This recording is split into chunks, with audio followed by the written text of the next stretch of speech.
நானே இன்னைக்கு ஒரு நல்ல ரெசிபியோட உங்களை பார்க்க வந்துட்டேன்.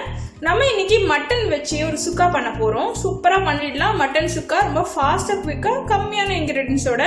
சரி வாங்க இதுக்கு என்னென்ன தேவை நம்ம பார்த்துடலாம்.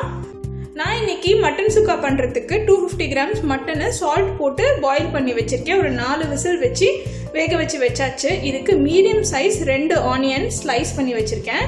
கால்வாசி தக்காளி தான், இது பெரிய தக்காளின்றதுனால கால்வாசி ஸ்லைஸ் பண்ணி வச்சிருக்கேன். 1 ஸ்பூன் ஜீரகத்தூள், 1 ஸ்பூன் சோம்புத்தூள், தாளிக்கு கொஞ்சம் சோம்பும் 2 மிளகாய் வத்தூள் எடுத்து வச்சிருக்கேன். பெப்பர் பவுடர் ஒரு பெரிய ஸ்பூன் ஃபுல்லாக எடுத்து வச்சிருக்கேன். பெப்பர் பவுடர் ரொம்ப மெயின் இன்க்ரீடியன்ட். மிளகாத்தூள் 1 ஸ்பூனும், மஞ்சள் பொடி கொஞ்சம், பச்சை மிளகாய் ஒரு ஃப்ளேவருக்காக கொஞ்சம், கொத்தமல்லி, கருவேப்பிலை, இஞ்சி பூண்டு பேஸ்ட், அப்புறம் கொஞ்சம் garam masala, homemade garam masala, salt, oil. இவ்வளோதாங்க நமக்கு தேவையான விஷயம். வாங்க இப்போ எப்படி பண்ணுறதுன்னு பார்த்துடலாம். மட்டன் சுக்கா பண்ணுறதுக்கு இந்த மாதிரி ஒரு பேன் ஹீட் பண்ணி 3 ஸ்பூன் ஆயில் ஆட் பண்ணிக்கோங்க. ஆயில் ஹீட் ஆனதும் நம்ம எடுத்து வச்சுக்க மிளகாய் வத்தலும் சோம்பும் சேர்த்துக்கலாம். அப்புறமா நெக்ஸ்ட் நம்ம எடுத்து வச்சிருக்க வெங்காயத்துல பாதி சேர்த்துக்கலாம். இப்போ எடுத்து வச்சிருக்க கருவேப்பிலையும் சேர்த்துக்கலாம். இப்போ ஆனியன்ஸ் வந்து ஓரளவுக்கு கோல்டன் ப்ரௌனா இருக்கு, ரொம்ப வதங்க வேண்டாம். இந்த ஸ்டேஜ்ல நம்ம இஞ்சி பூண்டை சேர்த்துக்கலாம். இப்போ இஞ்சி பூண்டோட வாசனை போயிருச்சு. நம்ம இப்போ தக்காளியை சேர்த்துக்கலாம்.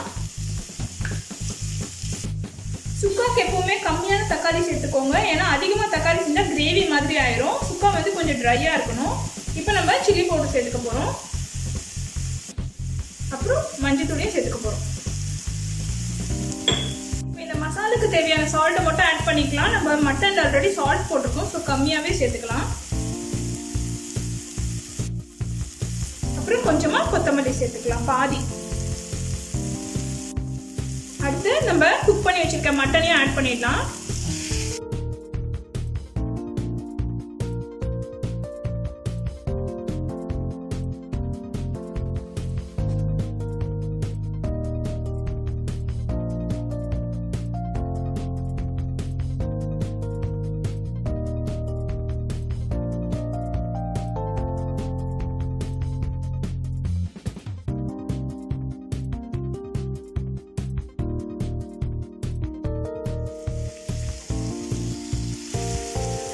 அடுத்து நம்ம நல்லா கலந்து விட்ட பிறகு சோம்பு தூள் சேர்த்துக்கலாம்.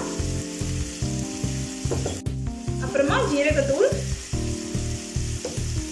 கடைசியா மிளகு தூளும் சேர்த்துக்கலாம். நான் தனித்தனியா சேர்க்கிறேன், நீங்க 3 சேர்த்து ஒண்ணு அரைச்சு வச்சிருந்தா கூட சேர்த்துக்கலாம்.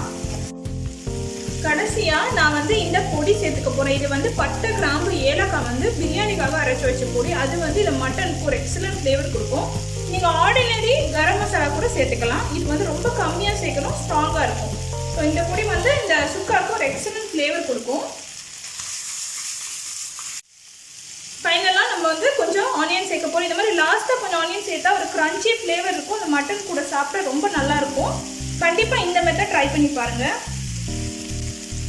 அப்புறம் நம்ம எடுத்து வச்சிருக்க பச்சை மிளகாய், இது ஃப்ளேவருக்காக தான் சேர்க்கிறோம், அதான் லாஸ்டா சேர்க்கிறோம் நம்ம. அடுத்து கொஞ்சம் கொத்தமல்லி.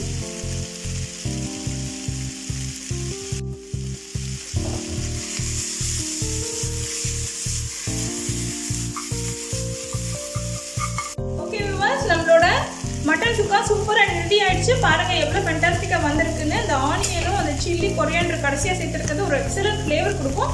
கண்டிப்பா இந்த மெத்தட்ல ட்ரை பண்ணி பாருங்க. சரி வாங்க இதை நம்ம சர்வ் பண்ணிடலாம். இப்போ வியூவர்ஸ், நம்மளோட மட்டன் சுக்கா ரொம்ப அழகா ரெடி ஆயிடுச்சு. ரொம்பவே டிஃப்ரெண்ட் ஃப்ளேவர்ஸ்ல இருக்கு. கண்டிப்பா இந்த மசாலாஸ் ஆட் பண்ணி ட்ரை பண்ணி பாருங்க. ட்ரை பண்ணிட்டு எனக்கு கமெண்ட்ஸ் அனுப்புங்க. என்னோட வீடியோ உங்களுக்கு பிடிச்சிருந்ததுன்னா லைக் பண்ணுங்க, ஷேர் பண்ணுங்க உங்க ஃபேமிலி அண்ட் ஃப்ரெண்ட்ஸ் கூட. நியூ கமர்ஸ் புதுசா என் சேனலை பாக்குறவங்க கண்டிப்பா சப்ஸ்கிரைப் பண்ணுங்க. அப்பதான் இமீடியட் நோட்டிபிகேஷன்ஸ் ரீச் ஆகும். நான் இமீடியட்டா அப்லோட் பண்ண ஒரு வீடியோவும் நீங்க பார்க்க முடியும். தேங்க்யூ ஃபார் வாட்சிங் மை வீடியோ. பாய்.